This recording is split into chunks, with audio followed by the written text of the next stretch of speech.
नमस्कार साथियों, स्वागत है आप सभी का वाईफाई स्टडी 2.0 पर। मैं हूं अंकित अवस्थी। आप हैं मेरे साथ में एक बेहतरीन खबर की चर्चा करने के लिए। खबर बेहतरीन यूं है कि अक्सर हमने अभी तक जो इतिहास, जो हमारा कंटेम्प्रेरी हिस्ट्री जो हमने देखी, उसमें यह पाया कि अमेरिका एक गलती किया था। गलती क्या किया था? जब यूक्रेन के ऊपर हमला करने की धमकी दे रहा था ना रूस, उस समय कोई प्रिपरेशन नहीं की थी। उसने प्रिपरेशन नहीं की थी से क्या मतलब है? उस समय जब धमकियां मिल रही थी तो अमेरिका ने यह कैलकुलेट नहीं किया था कि यदि हमारे पास से, मतलब अगर रूस ने यूक्रेन पर हमला कर दिया तो दुनिया का भोजन संकट कैसे दूर होगा, है ना। दूरदृष्टिता का अभाव कह सकते हैं बाइडेन का। यह सब आपको अच्छे से मालूम है, क्योंकि आज अमेरिका की जो अंतर्राष्ट्रीय रूप से बेइज्जती कह लीजिए या दुनिया के सामने समझ लीजिए कि जो किरकिरी हुई, वो इसीलिए हुई कि लोग भूख से मरने लगे तो अमेरिका को कोसने लगे कि अगर तुम पहले से ही सोच लेते तो हमारे हालात खराब ना होते। समझ रहे हैं आप?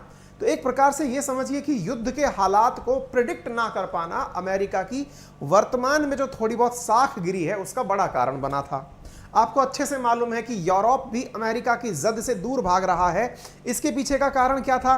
बोले साहब, ये इसलिए भाग रहा है क्योंकि यूरोप जो है ना, उसकी जो जरूरतें थी वो जरूरतें थी कि किसी ना किसी प्रकार से हम जो है गैस और तेल रूस से प्राप्त करना जो है वो जारी रखें, और अगर नहीं रख पाए तो एटलीस्ट उसका भुगतान कहीं और से होता रहे। अमेरिका इन दो चीजों को कर नहीं पाया। यही कारण है कि यूक्रेन की स्थिति पर आज तक अमेरिका को क्रिटिसाइज दुनिया भर के लोग करते हैं। महंगाई जो आज दुनिया के देशों में बढ़ रही है, उसके पीछे का कारण है कि अगर तुम्हें प्रिडिक्शन होता कि ऐसा होगा तो तुम शायद पहले से इसके बारे में तैयारी कर लेते। लेकिन कहते हैं ना, इंसान गलती से सीखता है, और इंसान जब गलती से सीखता है तो ऐसी गलती फिर ना हो जाए इसकी तैयारी जरूर करता है। जैसे मान लीजिए कि आप किसी एग्जाम की तैयारी कर रहे हैं, आपने लास्ट टाइम अटेम्प्ट देते समय सोचा कि यार इस चैप्टर से सवाल थोड़ी पूछा जाएगा। अक्सर जब आप यूपीएससी की प्रिपरेशन कर रहे होते हैं तो मिडाइवल हिस्ट्री के साथ सोचते हैं आप ऐसा, अरे यार मिडाइवल से कितने सवाल आएंगे। लेकिन कभी पता चले कि प्रीलिम्स के अंदर उठा उठा के सवाल हिस्ट्री के मिडाइवल में खोज खोज के निकाल दिए, तो बड़ा फ्रस्ट्रेशन होता है। और आप सोचते हैं अगली बार जब तैयारी करूंगा ना, अगले अटेम्प्ट में तो मिडाइवल को चाट कर जाऊंगा। एग्जैक्टली समझ लीजिए कि कुछ ऐसा ही हुआ है अमेरिका के साथ, क्योंकि इन दिनों नैन्सी पेलोसी की विजिट के बाद से ताइवान पर चीन की आक्रामकता सबने देखी। हमने सबने सोचा आज हो रहा है युद्ध, कल हो रहा है युद्ध, और हमने ये मान लिया कि ताइवान को जिस प्रकार से चीन ने चारों तरफ से घेर कर रखा हुआ है, उससे प्रेडिक्शन ये निकलने लग गई कि आज नहीं तो कल ये होगा जरूर। अब देखो, अमेरिका की एक खासियत बताता हूं, वो दुनिया भर में आग लगा करके खुद का घर बसाना जानता है। लेकिन इस बार ना वो खुद का घर बसा तो रहा था, लेकिन उसकी बेइज्जती पैरेलली उसको गिफ्ट में मिल गई। किस केस में? यूक्रेन के केस में। इसलिए इस बार वो गलती नहीं करेगा। उसने प्रॉपर तरीके से कैलकुलेट किया। क्या कैलकुलेट किया? कि यार ताइवान के ऊपर अगर हमला हुआ तो दुनिया को सबसे ज्यादा किस चीज की जरूरत पड़ेगी। आप पूछेंगे क्या क्या ताइवान भी अनाज पैदा करता है क्या? क्या ताइवान भी तेल पैदा करता है क्या? नहीं साहब, ये दोनों चीजें पैदा नहीं करता। तो बोले फिर ताइवान कुछ और पैदा करता है, और वो क्या है? चिप पैदा करता है। क्या? चिप। अब मैंने जैसे ही चिप बोला ना, आपका दिमाग एकदम, ओहो अंकल चिप्स की बात हो रही है क्या? नहीं महाराज, यहां अंकल चिप्स की बात नहीं हो रही है, ना लेज के कुरकुरों की बात हो रही है। यहां आज जो आप मुझे सुन पा रहे हैं या जो मैं आपको बोल रहा हूं, या आपके मोबाइल या आपके लैपटॉप में लगी हुई वो चिप है जो प्रोसेसिंग का काम कर रही है। सेमीकंडक्टर डिवाइस है जिसके माध्यम से मेरी आवाज आप तक मॉड्यूलेट होकर के पहुंच रही है। ये पूरा कारनामा आपके लैपटॉप और मोबाइल में लगी हुई चिप का कमाल है। अच्छा, किसी ने अगर दर्शन नहीं किए हैं कि चिप होती कैसी है, तो मैं दर्शन कराने की जरूर कोशिश करूंगा, क्योंकि पहले बात को समझाऊं उससे पहले आपने अपने मोबाइल, आपका रिमोट, आपकी घड़ी, आपका लैपटॉप कभी टूटा फूटा देखा हो तो उसके अंदर कुछ इस प्रकार के आपको सेमीकंडक्टर डिवाइसेस लगे हुए मिलते हैं। और अगर आप फिजिक्स के विद्यार्थी रहे हैं, इलेक्ट्रिकल या इलेक्ट्रॉनिक्स के विद्यार्थी रहे हैं, तो आपने इन चिपों के ऊपर काम भी किया होगा। एनोड और डायोड बना करके काम भी किया होगा, पीएन संधि डायोड भी बनाए होंगे। ये जो चिप बनने का कारखाना है ना इस दुनिया का, वो ताइवान है। जिस प्रकार से अनाज का कटोरा यूक्रेन था, जिसके ऊपर कुछ भी दिक्कतें आई पूरी दुनिया कटोरा लेके वाकई में खड़ी हो गई कि भूखे मर जाएंगे यदि यूक्रेन से अनाज नहीं आया, वैसे की वैसे समझिए कि अगर दुनिया के अंदर चिप नहीं पहुंची तो दुनिया वाकई में सड़क पर उतर जाएगी। किस मामले में? गाड़ियां चलना बंद हो जाएंगी, मोबाइल यूजलेस हो जाएंगे, टीवी काम करना बंद कर देंगे। क्योंकि अगर आपकी गाड़ी खराब होगी, आपकी गाड़ी के अंदर किसी दिन डिस्प्ले की प्रॉब्लम आ गई, आपने पुश बटन स्टार्ट किया, गाड़ी स्टार्ट नहीं हुई, आपने टच स्क्रीन पर गाना चलाया, गाना नहीं चला, आपके रेन वाइपर सेंसर नहीं चले, आपके मोबाइल से जो की आपने ऑन करी गाड़ी को ऑन करने की वो नहीं चली, साथियों ये सारी की सारी चीजें इस की पर ही डिपेंडेंट हैं। सही मायने में लोग सड़क पर उतर आएंगे, समझ गए? तो ऐसी स्थिति में आगे से आगे अमेरिका अपने आप को समझा लिया कि बेटा इस बार की कीमत जो है वो बहुत ज़्यादा चुकानी पड़ सकती है, और इस ज़्यादा कीमत को बचाने के लिए अमेरिका ने पहले ही समझदारी कर ली। क्या कर ली? बोले बाहर में जाओ, जिसको लड़ना है लड़ लो, मैं इस मौके को नहीं गंवाना चाहता। और यही हुआ, बाइडेन ने $280 बिलियन का एक चिप एक्ट पारित कर दिया है। और सुनो, ये बाई पार्टीशन एक्ट है। बाई पार्टीशन का मतलब ये नहीं है कि दो अलग अलग लोग हो गए। बाई पार्टीशन का मतलब है कि पक्ष और विपक्ष दोनों सम्मिलित रूप से एक साथ आए, और डेमोक्रेट्स और रिपब्लिकन्स दोनों साथ आकर कहे कि बाइडेन बाबा कर दो आप, क्योंकि भविष्य में हम गालियां नहीं खाना चाहते। कौन सा एक्ट पारित हुआ? Chip act. ठीक है, किसने पारित किया? अमेरिका ने। तो Biden sign 280 billion chips act. ठीक है, और ये एक्ट जो है वो यूएस को चाइना से ऊपर ले जाने के लिए है। अब आप पूछेंगे, एक मिनट, चाइना से ऊपर कैसे ले जाएगा? हमला ताइवान पर होगा, चिप के मार्केट का निर्माता ताइवान है। मैं आपको फिर बता रहा हूं, दुनिया में जैसे अनाज का कटोरा यूक्रेन था ना, ऐसे समझ लीजिए कि चिप की फैक्ट्री चाहे ताइवान है। और इतने से देश, यानी छोटू सा देश, मतलब इतना छोटू सा देश कि हमारे अंडमान निकोबार क्षेत्रफल के हिसाब से लगते जगते हैं जितने, उस देश के द्वारा दुनिया का लगभग 65% चिप सप्लाई होता है। 65% चिप सप्लाई। और वहां की भी एक बड़ी कंपनी, आगे चल के बताऊंगा मैं, वो सारा की सारा मार्केट पकड़ के चलती है। ठीक है, तो अमेरिका इस बात को समझ गया कि भाई साहब इस काम को पहले करना पड़ेगा, नहीं मामला फैल जाएगा। आपके दिमाग में अब ये $280 बिलियन होगा। क्या होता है $280 बिलियन? फीलिंग नहीं आ रही होगी। अच्छा मैं बताऊं कितना होता है ये। पाकिस्तान के पास इतना पैसा अगर हो जाए ना कुल मिलाकर के, यानी उसकी फॉरेक्स रिजर्व में अगर इतना पैसा आ जाए, तो भाई साहब वो पानी को पापा कहना बंद कर दे। वो कहे कि बाढ़ में जाओ दुनिया वालों, अब तो अपन केवल जिंगा लाला खेलेंगे। ये इतना पैसा है साथियों, इसका जस्ट डबल, यानी $280 बिलियन लिखा है ना, इसका जस्ट डबल कर दोगे, इतना तो भारत के फॉरेक्स रिजर्व की कुल मनी है। फिर से सुन लो, भारत का फॉरेक्स रिजर्व आज से 3 दिन पहले $573 बिलियन था। 28 दूना 56 होता है, यानी 280 गुणा 2 कर दोगे, यानी कि इसका जस्ट डबल ही हमारा फॉरेक्स रिजर्व है। विदेशी मुद्रा भंडार हमारे पास कुल इतना है, जिसका आधा तो इसने केवल एक एक्ट को पारित करके घोषणा कर दी कि जाओ ऐश करो, इतना पैसे का केवल चिप बनाओ। अगर आप इस बात की वैल्यू समझते हैं, बाय द वे मैं फैक्ट्स को आपको क्लियर करा दूं, आप यहां पर देख लीजिए, इंडिया का जो फॉरेक्स रिजर्व है ये $573 बिलियन है। अपडेटेड न्यूज 8 अगस्त की है। ठीक है ना? तो कहने का मतलब यह है जनाब कि मैं आपको तथ्यात्मक रूप से यह बता रहा हूं कि यह मनी कितनी होती है। आप में से कई कलाकार उलझे रहेंगे, उलझकर पूछेंगे कि चिप ऐसा काम करती क्या है? तो भाई साहब कार का यूज होती है। आप में से कुछ लोग कहेंगे अल्लाह अपने पास तो कार है ही नहीं, अपना क्या बिगाड़ेगा? अच्छा नहीं है क्या? कोई बात नहीं, मोबाइल है। अरे सर मैं तो आप स्कूल कॉलेज जाने लग गया हूं, ऑफलाइन कोचिंग भी पढ़ना शुरू कर दिया, मोबाइल का मैं क्या ही करूंगा? बहुत बढ़िया साहब, अगर मोबाइल और गैजेट से आपका वास्ता नहीं पड़ता तो आपके गुरुजी का पड़ेगा, क्योंकि वो पढ़ाने आएंगे तो मोबाइल के साथ ही ना, आएंगे तो कार से ही ना। सारी अर्थव्यवस्थाएं चरमरा जाएंगी, क्योंकि कार के निर्माताओं ने चिप की शॉर्टेज हो जाने पर, जब कोरोना काल आया था ना, कोरोना काल के दौरान क्या हुआ था, फैक्ट्रियां बंद हो गई थी, सेमीकंडक्टर बन नहीं रहे थे। क्यों नहीं बन रहे थे? क्योंकि कारखानों में मजदूर जा नहीं पा रहे थे। इस वजह का नुकसान आज तक चल रहा है। आज तक हालात ये है कि गाड़ियों की कीमतें बढ़ चुकी हैं, इसके साथ साथ चिप निर्माताओं को अपनी सप्लाई पूरे करते करते इतना डिले हो रहा है कि आज आप कोई सी भी गाड़ी लेने चले जाओ, कम से कम 6 महीने की वेटिंग चल रही है। इतना बड़ा मार्केट प्रभावित हुआ।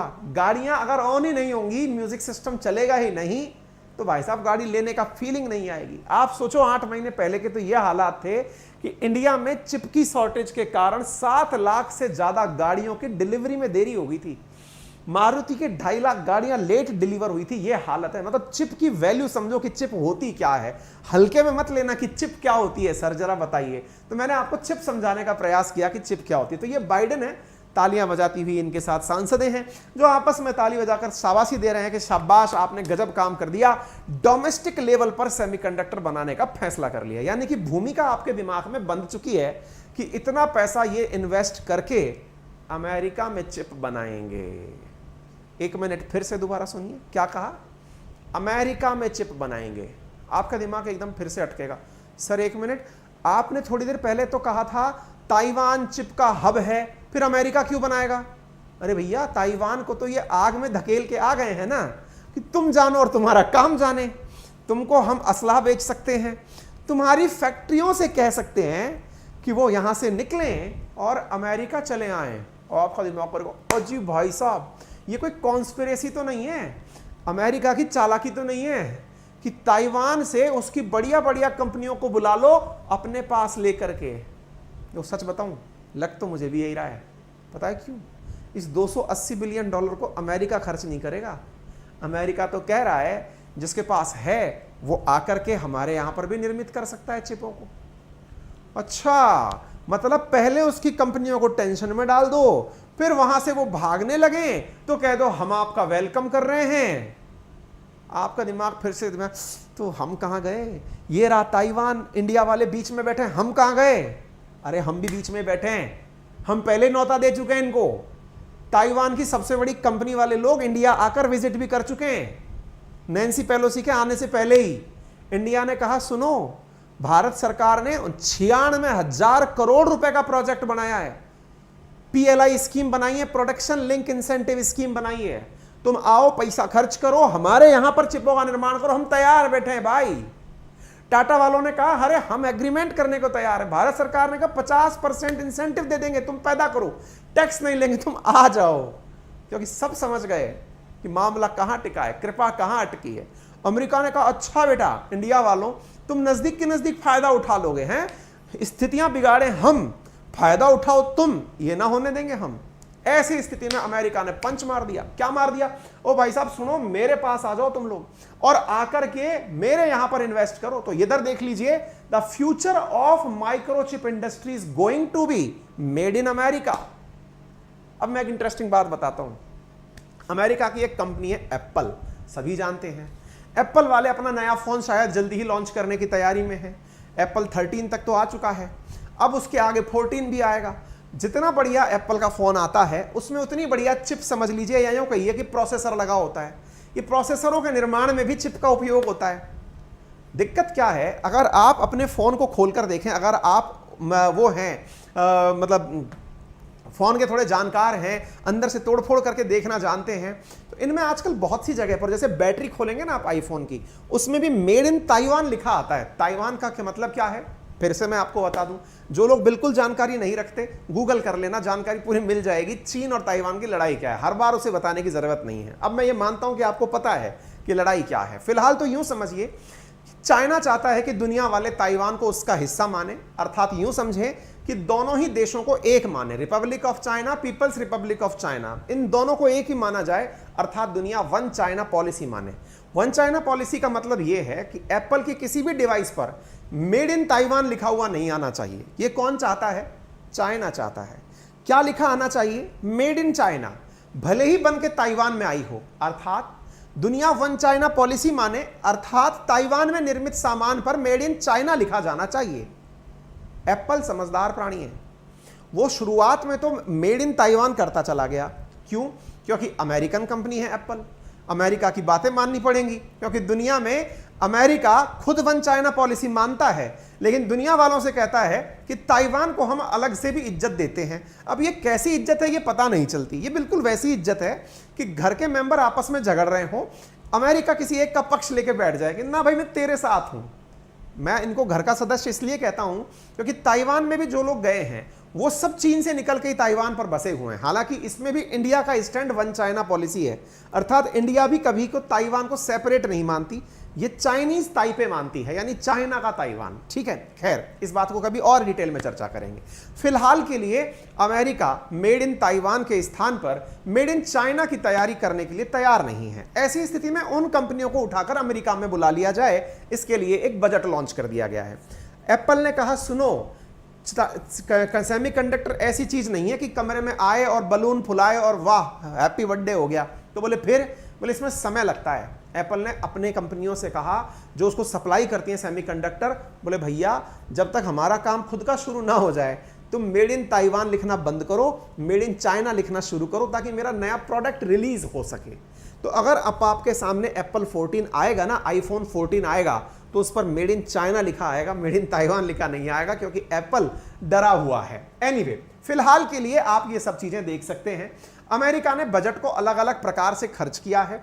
चाइना ताइवान के कलेश में वो अपने साथ लेकर जाना चाहता है। अब आपके दिमाग में फिर एक सवाल आएगा, सर एक मिनट रुकिए, आपने अभी कहा कि अमेरिका ताइवान का सारा मुद्दा उठाकर अपने पास ले जाना चाहता है। सर मुझे एक बात बताओ, समझ में ये नहीं आया इससे चीन का नुकसान कैसे हुआ? क्योंकि आपने थंबनेल में लिखा है कि चीन को अमेरिका का बड़ा झटका।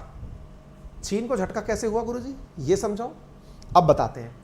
देखो, सब लोग ताइवान में ऐसा है क्या जिसको लेना चाहते हैं?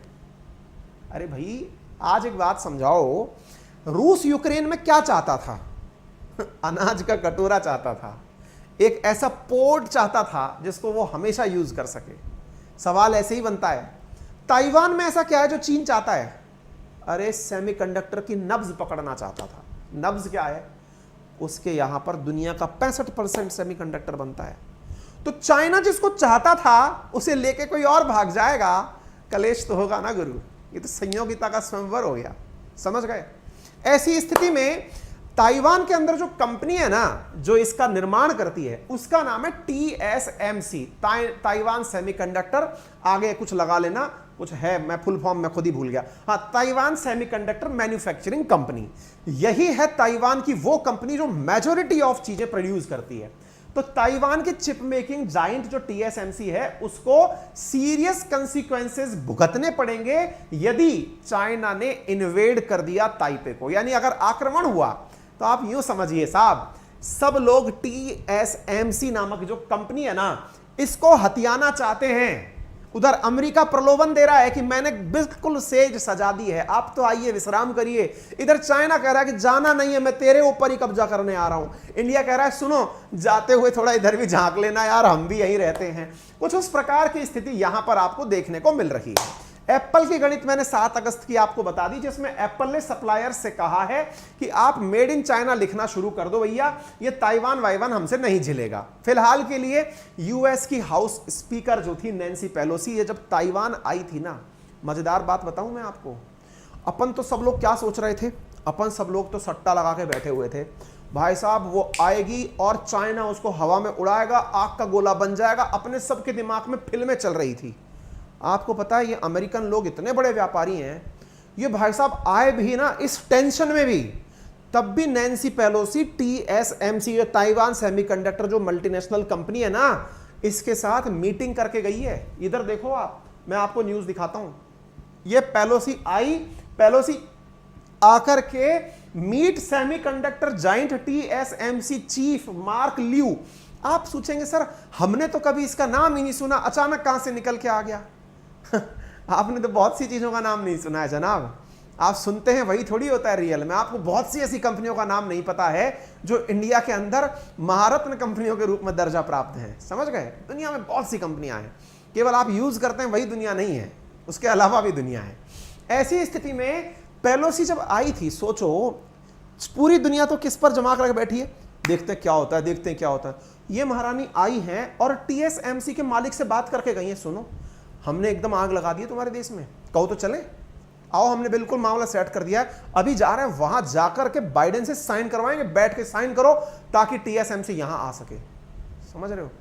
ये देखो बेटा, during her 1 day visit to Taiwan, US house speaker Nancy Pelosi met Mark Liu, chairman of Taiwan semiconductor manufacturing company. ये प्रमाण है आपके सामने। अच्छा, इसके बाद में फिर क्या होता है साहब? अब मैं सेमीकंडक्टर का थोड़ा मार्केट बता दूं। सेमीकंडक्टर क्या है ये पता चल गया, अमेरिका की रुचि क्या है ये पता चल गई, चाइना की रुचि क्या है ये पता चल गई, और हम जो गाल पर हाथ लगाए बैठे हैं कि अपना क्या होगा वो भी हमें पता चल गया। अच्छा, एक चीज मैं आपको यहां और बताता हूं। दुनिया में अगर हम सेमीकंडक्टर की सेल का मार्केट देखें ना, तो चाइना का 34.69% सेल का मार्केट है। आप ये दुनिया के आंकड़े तो देख लें एक बार के लिए, लेकिन आप इस चीज को देखें एक बार कि दुनिया में जो सेमीकंडक्टर बिकते हैं ना, उसमें ताइवान लगभग 65% तक मार्केट पकड़ के चलता है। ताइवान के अंदर 2 बड़ी कंपनियां हैं, एक का नाम है TSMC और एक का नाम है UMC। UMC मैं कह रहा हूं, आप इस पाई को आधा भी कर दोगे ना, लगभग 55% दुनिया का कुल मिलाकर के, 65% तो कुल ताइवान बनाता है, उसमें से 55% केवल TSMC बनाती है। सोचो ये कितनी बड़ी कंपनी है, ठीक है ना। इस फिगर को आप यहां पर देख सकते हैं। यहां पर आप देख सकते हैं पिछले साल ताइवान ने $118 बिलियन का एक्सपोर्ट सिर्फ सेमीकंडक्टर कैटेगरी में किया था। एक मिनट, $118 बिलियन कितना होता है? थोड़ा फिर से बताएं, आप लोग समझ नहीं पाते। अगर इतना पैसा श्रीलंका के पास होता, मैं कह रहा हूं भाई साहब, वो चाइना को घर में जाकर के हम्मन टोटा छीन लाता। अगर पाकिस्तान के पास होता, मैं कह रहा हूं धरती पे पांव नहीं रखता, सारे पाकिस्तानी चंद्रमा पे होते। मतलब ये समझिए कि $118 बिलियन, पाकिस्तान का फॉरेक्स रिजर्व $6 बिलियन है। आप सोच के देखो, इससे ज्यादा का तो इसने सेमीकंडक्टर कितने टाइम्स ज्यादा तो बेच दिया, इससे अंदाजा लगा लो। TSMC ताइवान की सेमीकंडक्टर मैन्युफैक्चरिंग कंपनी है। ये अपनी सेमीकंडक्टर डिवाइस एप्पल को, AMD को, एनवीडिया को, ARM आदि को सप्लाई करती है। Company Taiwan semiconductor manufacturing company दुनिया भर के कुल सेमीकंडक्टर चिप का आधे से ज्यादा प्रोडक्शन करती है। मैंने क्या कहा? 55% प्रोडक्शन करती है। ये देख लीजिए, आपके सामने फैक्ट है। ताइवान 65%, इसमें से 55% यानी कि दुनिया का कुल 55% TSMC बनाती है, जो मैंने आपको बता दिया। नहीं सुना था ना अपन ने इससे पहले? अरे मैंने खुद नहीं सुना था, आपने क्या सुना होगा? एक आध भाई लोग ने सुन लिया तो उससे कोई फर्क पड़ भी नहीं रहा है, ठीक है ना। अगर चीन ताइवान पर हमला करता है तो सेमीकंडक्टर और चिप के मार्केट का करीब 70% सेमीकंडक्टर आना रुक जाएगा। मैंने आपसे शुरुआत में क्या कहा था? अमेरिका ने क्या सबक लिया था कि यूक्रेन पर हमला करने से दुनिया जो है वो भूख का कटोरा लेके आके बैठ गई। अब तो उल्टा हो जाएगा, अगर सेमीकंडक्टर रुक गए तो बेचारा जो गरीब व्यक्ति है उसको तो ज्यादा नुकसान नहीं होगा, लेकिन अमीरों का हाहाकार बहुत तेज मचता है। क्यों? क्योंकि वो न्यूज में आके मचाते हैं। गरीब बेचारा गरीब कमरे में दबा हुआ है, उसको किसी ने देखा भी नहीं, भूखा मर गया, चल कोई नहीं, देखो देखने कौन आया। यहां तो अमीर आदमी दे लगा के वीडियो बना बना कर मार डालेगा, देखिए मेरी कार बीच में खराब हो गई, कंपनी हाय हाय टाइप के नारे लग जाएंगे। अमेरिका इस बात को समझ गया कि बोले दुनिया बिगड़ जाएगी, बोले पहले इसकी सेटिंग करो, तुम युद्ध की तैयारी करो, हम इधर सेटिंग कर रहे हैं। अगले 5 साल में अमेरिका ने पता है टारगेट क्या रखा है? इस $280 बिलियन का अमेरिका इन्वेस्ट करके अगले 5 साल के भीतर भीतर चिप इंडस्ट्री को उठा करके अपने यहां ले जाएगा। उसने कहा है कि आने वाला समय अमेरिका का है, यानी made in China made in America आने वाला समय कहलाएगा। उम्मीद है आपको यह तथ्य भी समझ में आ जाए। तो मेरे प्यारे साथियों, तो लेजिस्लेशन जिसने यह काम किया है उसने इस प्रकार से इस सारे बजट को अलग अलग भागों में बांट दिया है। यह मैंने आपको सारी जानकारियां बता दी हैं, क्या हो गया वो मैंने आपको सारा समझा दिया है। इस फंड को अलग अलग भागों में बांटा गया, 52 बिलियन, किसी पर 39, 11, 15, एक ऐसे ऐसे करके इन्होंने अलग अलग मदों में इस पद का वो कर दिया है, ठीक है ना। अब चाइना की बारी। चाइना ने कहा कि 1 मिनट सर रुको। बोले हाँ, अगर आप लोगों ने ये बिल पास कर दिया तो भाई साहब इससे तो मामला ही गड़बड़ा जाएगा।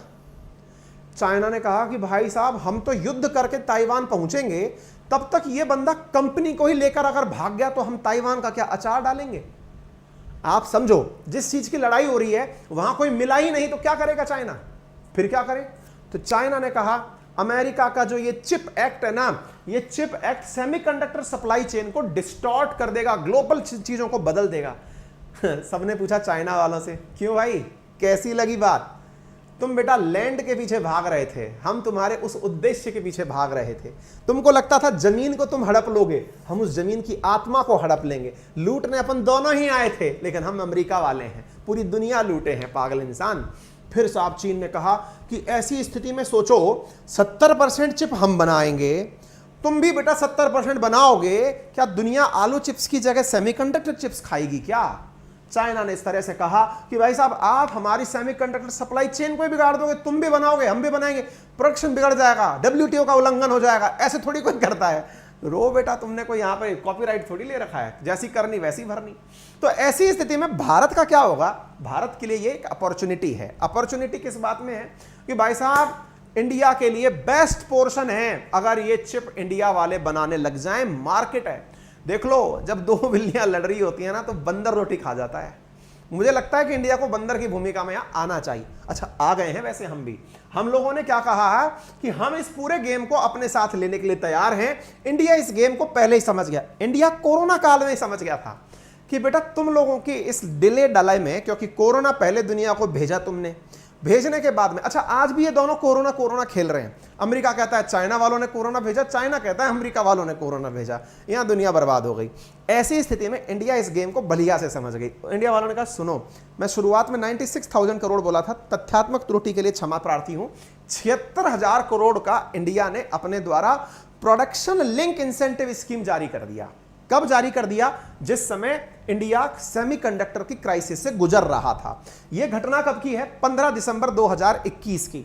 बाइडेन जिसको आज समझे हैं, इंडिया इस घटना को 8 महीने पहले समझ गया। इंडिया ने क्या किया?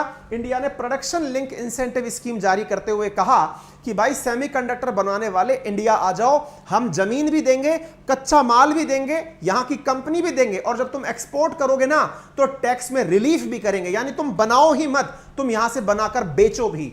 भारत ने ये सारी व्यवस्थाएं अपने द्वारा इंडिया सेमीकंडक्टर मिशन बना करके लॉन्च कर दी। यानी कि जो अमेरिका अब कर रहा है, हम 8 महीने पहले, यानी इंडिया जो दूरदृष्टि रखा वो थोड़ी अच्छे लेवल की थी। अब आते हैं टीएसएमसी के ऊपर। इंडिया को लेकर उसका क्या विचार है?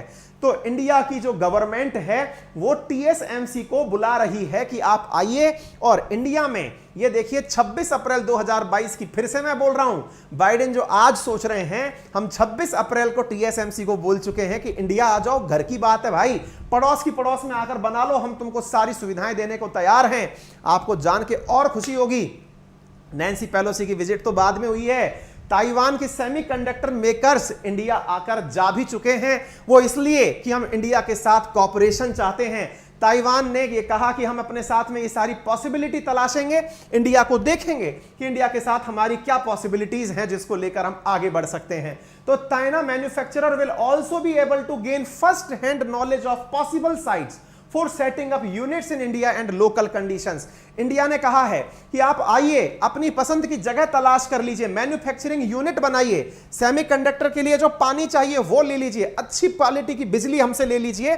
इसके साथ साथ हम आपको 50% तक का आपके प्रोजेक्ट में इन्वेस्टमेंट भी देंगे और साथ में हम आपके फैब्रिकेशन यूनिट की सेटअप करने में भी मदद करेंगे। इंडिया ने इनको अपने द्वारा ऑफर कर दिया है।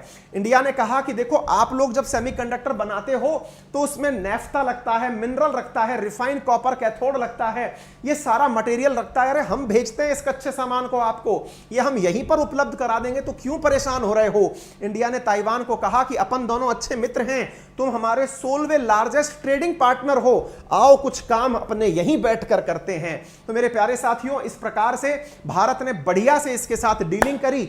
5 फर्म जो हैं वो इंडिया को 1.5 ट्रिलियन डॉलर के अराउंड, जो है ट्रिलियन रुपीस के अराउंड प्रपोजल दे चुकी हैं सेमीकंडक्टर बनाने के लिए, जिनमें से बहुत सारी कंपनीज इंडिया के साथ आकर के काम करने के लिए तैयार हैं।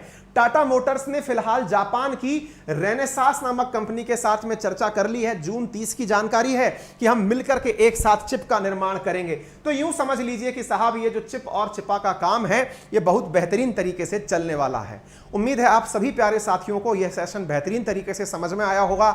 बहुत दिनों बाद मेरी मुंह दिखाई हुई है, उसके लिए आप सभी का धन्यवाद कि आप पेशेंस से मेरा इंतजार किए। कुछ पर्सनल व्यस्तताओं के चलते, कुछ जो जिन एंगेजमेंट्स में मैं हूं उनके कारण आपके सामने लगातार प्रेजेंट नहीं हो पा रहा हूं, उसके लिए क्षमा प्रार्थी हूं। लेकिन आपके प्यार और आपके स्नेह के लिए इतनी रात को भी आप 25,000 बच्चे लाइव हैं, 25,500, इसके लिए तहे दिल से धन्यवाद आप सभी का। अपना इस प्यार को बनाए रखें। वाईफाई स्टडी 2.0 पर मेरा जो रियल न्यूज़ एनालिसिस शो है वो जल्दी ही आपके सामने आएगा। मैं लगातार कोशिश कर रहा हूं, लेकिन कल से मैं दिन में 3 वीडियो आपके साथ और शेयर करने की कोशिश करूंगा, ताकि जब मुझे समय मिले मैं आपके साथ आ सकूं। मैं कुछ दिनों तक फेसलेस आपके सामने आ रहा हूं, फेस के साथ आ रहा हूं, ये असुविधा मुझे भी ज्ञात है, लेकिन प्लीज इसमें आप मुझे कोऑपरेट करें। अच्छा, आप में से जो भी साथी मेरे साथ जुड़कर कनेक्ट रहना चाहते हैं, इस कंटेंट की पीडीएफ प्राप्त करना चाहते हैं, तो अंकित अवस्थी सर के नाम से मेरा टेलीग्राम चैनल है, आप वहां पर जाएं और इस कंटेंट की पीडीएफ सेशन खत्म होते ही आपको मिल जाएगी, आप उसे प्राप्त कर लें। रक्षाबंधन है कल, उसकी अग्रिम शुभकामनाएं आपको अभी से। भाई बहन का यह प्यार जो है वो आपके भविष्य के अंदर आप बहन को पूरी तरह सुरक्षा मुहैया कराने का आश्वासन दे सकें, इस देश में ऐसा माहौल बनाने में कामयाब हो जिससे हर बहन कहीं भी बाहर निकले तो उसे आप जैसे भाइयों की वजह से सुरक्षा का एहसास हो। मेरे प्यारे साथियों, यदि आप में से कोई भी साथी मेरे साथ जुड़कर अनअकैडमी के साथ जुड़कर पढ़ना चाहता है, तो इस सैटरडे संडे को जो मेरा नया बैच आ रहा है, एसएससी कैटेगरी के अंदर आप उसे ज्वाइन कर सकते हैं। उस कैटेगरी के बैच में आप मेरे साथ मॉडर्न हिस्ट्री का बैच शुरू करेंगे। आपको फिलहाल के लिए एक ऑफर दिया जा रहा है 12 तारीख से पहले, जिसमें आपको 43% के आसपास ऑफ दिया जा रहा है। आप उस बैच को ज्वाइन करें। जीके, मैथ्स, रीजनिंग, इंग्लिश एक ही बैच के अंदर एसएससी कैटेगरी के अंदर आपको मिल जाएगा। सेम यही यूपीएससी कैटेगरी में भी ऑफर चल रहा है। यहां पर आप कोई भी प्लस या आइकॉनिक कोर्स लेते हैं, आइकॉनिक का मतलब है एक पर्सनल मेंटर के साथ आपको कोर्स मिले, जिसमें मेंटर आपकी पूरी स्टडी प्लानिंग करे, वो आपको बताए कब, कहां, कैसे, क्या पढ़ना है, वो सारी चीजें आप प्राप्त कर पाएंगे। ये कोर्सेज इजी ईएमआई ऑप्शंस के साथ अवेलेबल हैं। पूरा कंटेंट आपको एज एन फुल मटेरियल मिलता है। देखिए, कोर्सेज की सबसे बड़ी ब्यूटी ये है कि आपको टॉप एडुकेटर्स की क्लासेस मिलती हैं, वो भी लाइव। साथ में जब आप क्लास नहीं देख पा रहे हैं तो रिकॉर्डेड क्लासेस मिलती हैं। लाइव और रिकॉर्डेड के साथ साथ आपको एक से अधिक एडुकेटर से पढ़ने का ऑप्शन मिलता है। आपको जो अच्छा लग रहा है उसे जितनी बार चाहें आप सुन सकते हैं, देख सकते हैं। साथ में किताबें, आपको 20 किताबें मिल रही हैं जो पूरी तरह से नोट्स हैं, करंट से अपडेटेड हैं, प्रीवियस ईयर क्वेश्चन पेपर्स के सॉल्यूशन के साथ हैं। इसके साथ साथ ऑप्शनल के अंदर वाइड वैरायटी ऑफ ऑप्शनल है, वो दोनों भाषाओं में है, हिंदी इंग्लिश में, एक ही सब्सक्रिप्शन के माध्यम से है। ऐसी स्थिति में आप उसे ज्वाइन कर सकते हैं, यह आपके लिए बड़ा फ्रूटफुल रहेगा। अंतिम लेकिन सबसे इंपॉर्टेंट चीज, आप इस कोर्स को परचेज करने के लिए ईएमआई ऑप्शन का भी लाभ ले सकते हैं। अधिक जानकारी के लिए आप हमारी टेक्निकल टीम को 7878158882 पर कॉल करके लोन की फैसिलिटी का जानकारी प्राप्त कर सकते हैं। और हाँ, यदि आप चाहते हैं एसएससी कैटेगरी में कोर्स परचेज करना ताकि सैटरडे संडे को आप मेरे साथ कनेक्ट होकर पढ़ सकें, तो आपके लिए 12 महीने का कोर्स जो है वो 7499 में अवेलेबल है। आप उसे ज्वाइन कर सकते हैं। इसमें भी आपको एसएससी कैटेगरी की जो क्लासेस हैं वो सारी मिल जाएंगी। मॉडर्न हिस्ट्री सैटरडे संडे को जो मेरा बैच वीकेंड बैच है वो भी आपको मिल जाएगा। फिलहाल के लिए इतना ही। अपना ख्याल रखें। धन्यवाद।